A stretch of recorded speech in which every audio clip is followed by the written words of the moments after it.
Opening scene, dramatic storm footage intercut with chaotic airport scenes. What does it take to shut down one of the world's busiest cities? A typhoon named Dolphin might have the answer. 1,300 flights vanished from Shanghai's airports overnight. That's not just weather, it's a full-scale urban paralysis. Let's unpack why this particular storm isn't just another news blurb, but a masterclass in humanity's fragile dance with nature. Cut to host in contemplative pose. Let's start with those flights. 1,300 cancellations, that's not just inconvenient, it's economically nuclear. Shanghai's airports normally pump billions into China's economy daily. But here's what fascinates me, this wasn't a last-minute panic. They're predicting landfall 48 hours out with terrifying accuracy. So why wait until 60% of flights are already toast?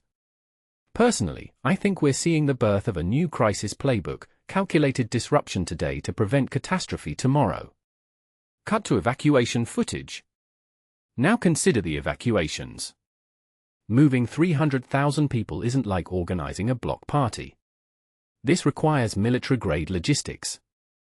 But what many overlook is the psychological toll. How do you convince thousands to abandon their homes based on a forecast? The real story here might be China's evolving persuasion playbook.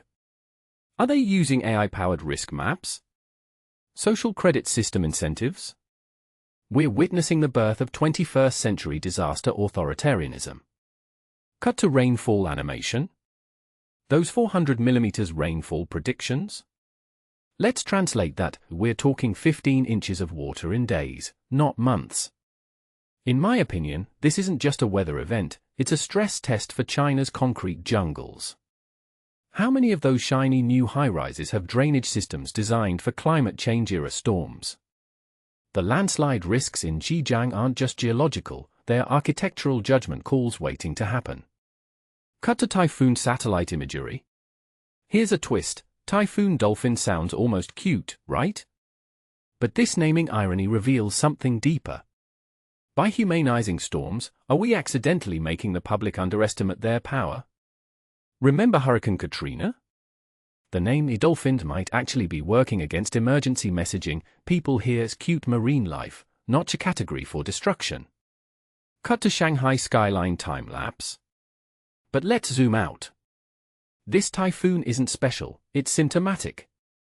What we're seeing in Shanghai is the blueprint for every coastal megacity's future. Tokyo? Mumbai? New York?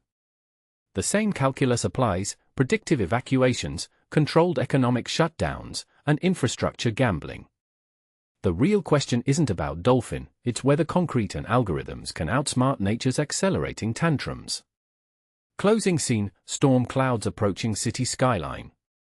So here's my challenge to you: when your city's next Dolphin arrives, will you see it as a weather report or a wake-up call? Because Shanghai just gave us front-row seats to the climate adaptation era.